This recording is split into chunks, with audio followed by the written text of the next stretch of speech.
Chingizxon va uning qo'shinlari Osiyo bo'ylab son-sanoqsiz insonlarni o'ldirgan va dunyoning katta qismini bosib olishga muvaffaq bo'lishgan. Buni amalga oshirish uchun esa katta qudratli qo'shinga ega bo'lish talab etilardi. Mo'g'ul qo'shinlarida yashash uchun eng asosiy qulayliklardan voz kechish va ko'z ko'rib quloq eshitmagan narsalarni qilish kerak edi. Bugun aynan sizning e'tiboringizga shu mavzuga oid eng qiziqarli ma'lumotlarni taqdim etamiz. Videoga like bosing va ekran qarshisiga yaqinroq o'tirib oling. Qani unda biz boshladik.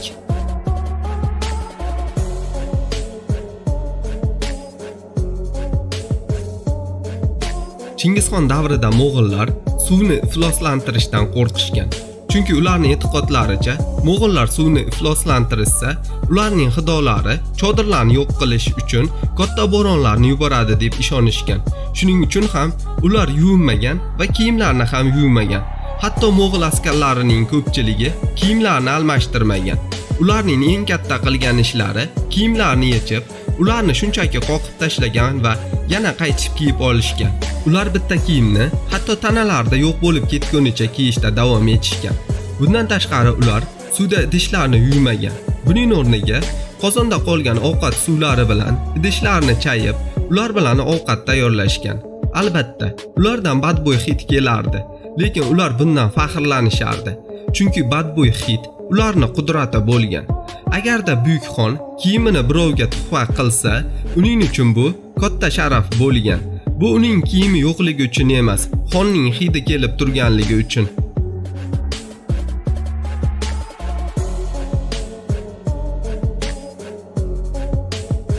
Mo'g'ullarda ayollar niyog'idan tashqari narsalarda qattiq turilgan.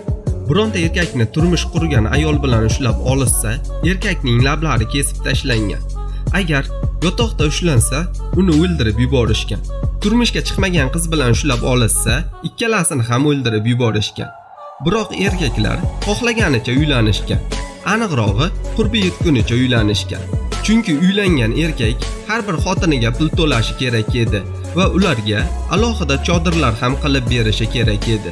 Ba'zi mangol erkaklarida hatto 30 dan oshiq xotinlar bo'lgan. Hollarda esa 100 dan oshiq edi.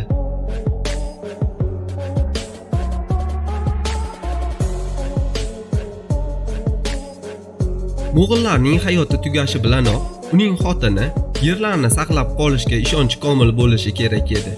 Uning mol-mulklari o'g'illar o'rtasida bo'linib, eng yaxshisi esa kenja o'g'ilga nasib qilgan. Kenja o'g'ilga uy, otasining qullari va uning xotinlari tegar edi.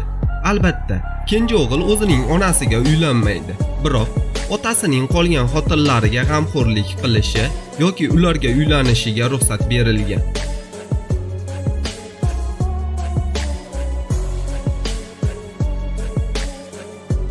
Taxminiy fikrlarga ko'ra, Mo'g'ul harbiylari biologik quroldan foydalangan birinchi qo'shin hisoblanadi. Yevropa bo'ylab ketayotgan Mo'g'ullar vabo kasalligiga chalinishadi va ular bu kasallikdan o'z quroli sifatida foydalanishadi.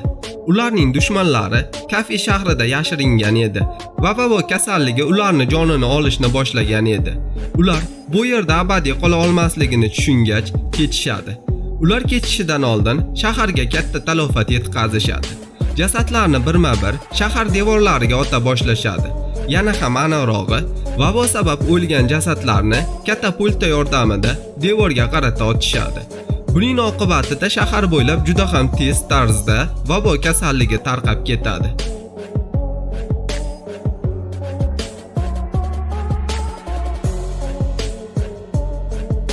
Mo'g'ullarning bolalari endi yurishni boshlashi bilanoq ot minishni boshlashgan.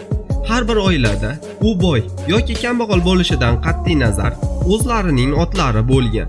Hatto choparlar otda saf tortish qobiliyatiga ega bo'lishiga qaramay, ular yerda tayyorgarlik ko'rishi kerak edi. Shuning uchun ular 3 yoshdan boshlab farzandlarini ot minishga o'rgatishgan.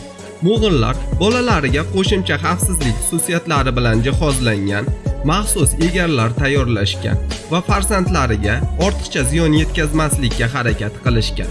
Ularni ko'rgan yevropaliklarning aytishicha, Mo'g'ul qizlarining ko'p qismi Yevropa erkaklarini ko'p qismidan otni yaxshi minishgan. Shu bilan birga bolalar kamondan o'q uzishni ham o'rganishgan. Xonning davrida otda yurish va kamondan o'q uzish juda ham muhim bo'lgan.